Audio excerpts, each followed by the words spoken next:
si on doit dire bonjour ou bonsoir. Bienvenue, bref. J'animerai un petit peu la GA. Je donnerai la parole aux personnes en temps et lieu. Je me présente, Andréane Martin, nutritionniste diététicienne. Je suis aux communications pour le réseau Force Santé.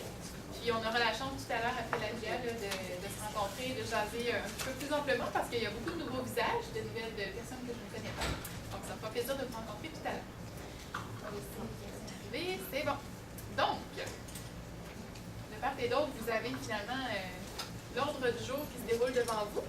Donc, la prise des présences, je crois que Fabie l'a fait de façon peut-être non officielle, mais vous avez une feuille à signer là, si jamais vous le désirez mettre votre griffe. Sinon, on peut faire circuler la feuille. Oui, on peut la faire circuler. Sarah Maud, tu peux partir. Alors, pour ce qui est de l'ordre du jour, on va l'adopter une fois que je vais vous l'avoir lu. Donc,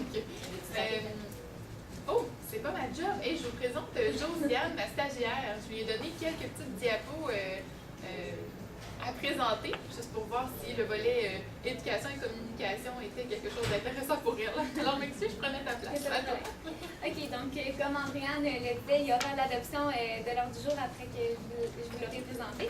Ensuite, ce sera le mot de bienvenue du président Dr. Denis Lachance. Ensuite, ce sera l'adoption du procès verbal de l'Assemblée générale annuelle de 2012-2013 par Fadi, qui poursuivra ensuite avec le rapport du trésorier. Et Gaétan nous présentera les règlements du réseau. Ensuite, le rapport des activités et des projets réalisés en 2013-2014 sera présenté par Andréane et moi. Par Dr. Claudine et Fadi. Ensuite, la présentation des projets à venir pour le réseau et son orientation sera présentée par Andréane et moi-même. Il y aura ensuite une période de questions, le point varia. Et puis, finalement, Andréane fera la nomination et la remise du prix du professionnel le plus inter. Ensuite, on passera de l'autre côté de la salle, ce sera les bulles et les petites bouchées. Est-ce que quelqu'un a des points à ajouter dans le varia? Est-ce que l'ordre du jour est accepté à l'unanimité? J'ai besoin d'une personne qui propose et une qui seconde. Je propose. C'est long. Super. Alors, je laisse la parole à notre présidente, Dr. Lachance. Bonjour tout le monde. Écoutez, je suis vraiment impressionné que vous soyez en si grand nombre aujourd'hui à l'Assemblée générale, considérant le trafic qui n'est pas optimal. Alors, je suis vraiment content que vous soyez aujourd'hui. C'est avec une très grande joie que je désire vous souhaiter la bienvenue à notre Assemblée générale. Vous savez, il y a à peine un an, on faisait notre Assemblée générale dans la clinique du Dr. Olivier Podia. À ce moment-là, on était 9 professionnels. Aujourd'hui, on est quoi, 26 à peu près? 36. 36 membres, effectivement, et présent peut-être 26. Donc, c'est très impressionnant. On était 9 professionnels alors à croire que par nos actions, nos gestes, notre attitude, on pouvait commencer à tout le moins à transformer la façon de soigner les gens.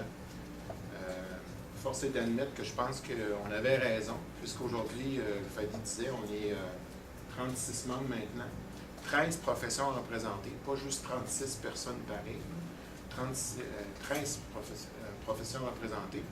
Des partenaires quand même, je dirais, assez majeurs. On a Thérapie qui nous aide, avec lequel on développe la clinique interprofessionnelle à la Pyramide.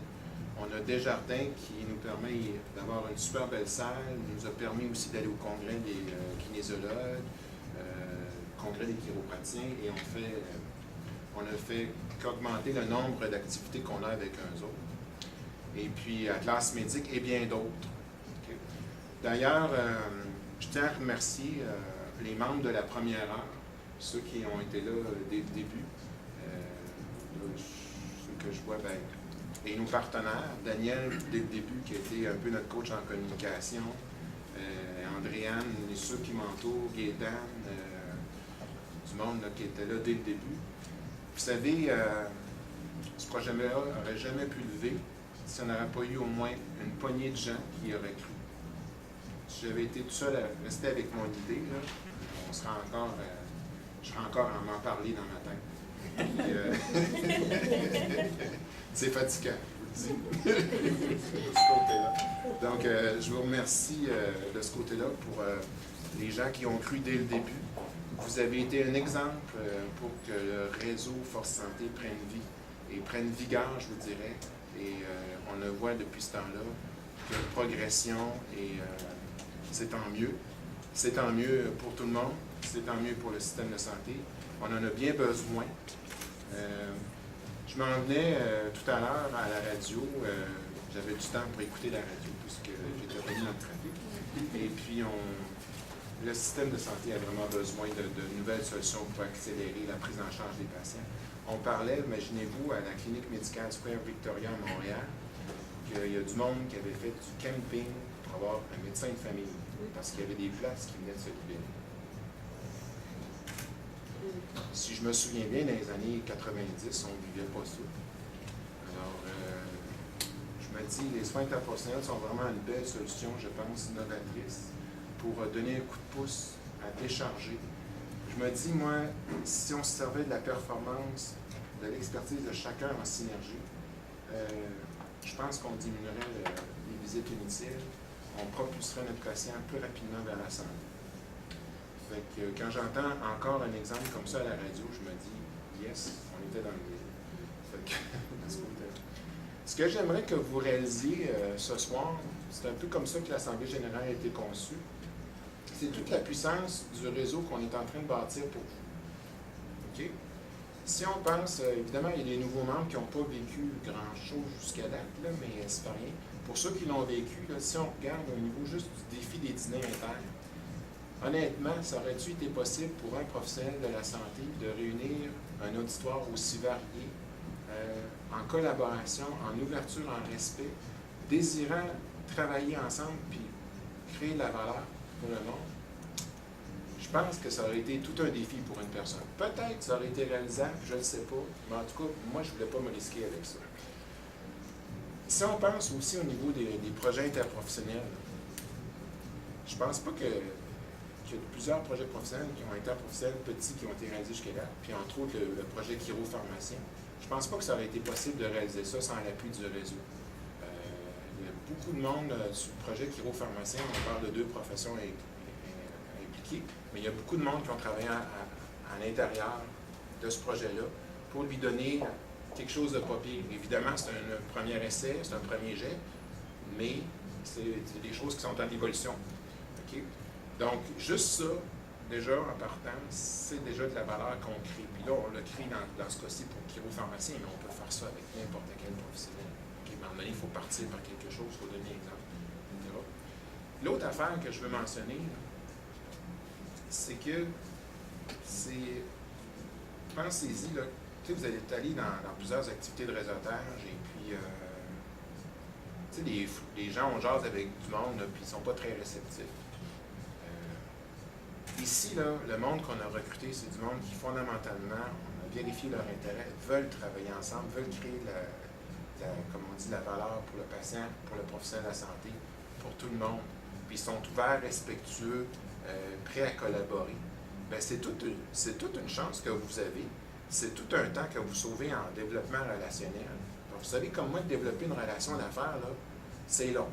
Un petit coup de fil, une petite lettre. Bon, là, on peut s'approcher un peu plus, on cogne à la porte. Bon, OK, là, on envoie un rapport au patient. Bon, encore un petit peu de confiance. Mais c'est long. C'est long. Là, on vous sauve un temps énorme en présélectionnant des gens qui sont déjà ouverts. Vous sauvez beaucoup de temps. Vous sauvez beaucoup de temps. Alors, je vous invite, en dehors même des réunions qu'on a du réseau Force Santé, à prendre le répertoire des membres, puis à vous téléphoner. Vous avez un intérêt, vous avez vu quelqu'un lors d'une rencontre, puis vous voulez poursuivre un peu la relation, ça. Servez-vous du répertoire des membres, appelez-les, dînez avec, développez des projets, attendez. C'est sûr que le réseau se veut comme un exemple, un catalyseur pour faire des projets interprofessionnels, mais rien ne nous empêche, vous autres, de vous servir des membres qu'il y a dans le réseau, puis à titre personnel, d'y aller, puis on va vous appuyer là-dessus, parce que tout ce qui est à saveur interne, nous autres, on aime beaucoup ça. Fait que si vous avez des idées de projets, on va vous aider là-dessus. Donc, c'est ça que j'aimerais que vous aviez dans la prochaine année, c'est que vous appreniez vraiment à vous servir de toute la puissance du réseau Force Santé. Cessez de vouloir tout faire tout seul. C'est long, c'est fatigant. Vous perdez beaucoup d'énergie. J'aimerais que vous appreniez à considérer le réseau comme votre famille qui peut vous aider à obtenir ce que vous voulez. On a maintenant 36 professionnels dans le réseau. Ces gens-là ont tous des contacts. Ces gens-là ont des complémentarités avec vous. Si vous avez une idée et vous voulez la faire progresser, c'est pareil, je vais parler puis ça sonne en même temps. Je pense que c'est comme passe à une autre idée de lui.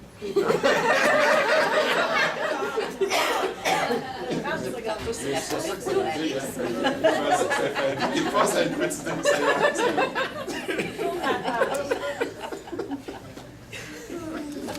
C'est terminé ton mot, Denis? Non. Parce que je parlais de la cloche, je pensais que c'était Stéphanie qui pesait sa cloche. Je disais, passe à une autre idée. C'est pas ça. Bon, on va pas mettre ça. C'est ça, c'est essayer de vouloir tout faire, tout entreprendre tout seul. On a plusieurs contacts, plusieurs ressources maintenant, des partenariats qui peuvent vous aider à réaliser vos projets, vos ambitions personnelles avec un volet interne. Servez-vous-en. OK? Donc, ce que je vous invite pour conclure dans la prochaine année, c'est de passer à l'action. Arrêtez de remettre à demain ce que vous pouvez faire maintenant. OK? C'est sûr que pour faire ça, il faut donner un peu de temps, il faut prendre le temps de connaître l'autre, bâtir la confiance, etc. Mais vous allez voir qu'en bout de ligne, là, vous allez sauver du temps, vous allez être plus performant, et puis vous allez dépenser moins d'énergie inutilement en étant plus efficace dans vos démarches, plus ciblé dans vos actions. Puis, la dernière affaire, c'est d'obtenir ce petit coup de pouce-là, ce petit coup de balancier-là qui va faire la différence pour vous, pour votre projet personnel, qui n'aurait pas été possible si vous vous preniez tout seul. Puis je sais de quoi je parle quand on parle de se prendre tout seul pour avoir des choses, ça peut être long. Si je pense juste ça m'a pris 2 ans à la clinique médicale Savalie avant d'obtenir un temps de conférence. Pour faire une conférence tout simplement sur la chiropratique au médecin. Donc, le groupe accélère la performance, la réalisation. Donc, je vous souhaite une bonne assemblée générale. Je vous invite à vous inspirer pour passer à l'action de toutes les réalisations que le réseau a faites dans l'année. Je pense que c'est formidable de ce côté-là. Puis, n'hésitez pas. Merci. Alors, nous en sommes à l'adoption du procès-verbal de la dernière Assemblée générale de l'an dernier. Donc, j'ai juste une question. Ça doit être adopté par ceux qui étaient présents l'année passée, j'imagine? Oui. Ici, bien, il y a Maud et le CA. Les autres, vous n'étaient pas présents la dernière, donc je vais passer assez rapidement.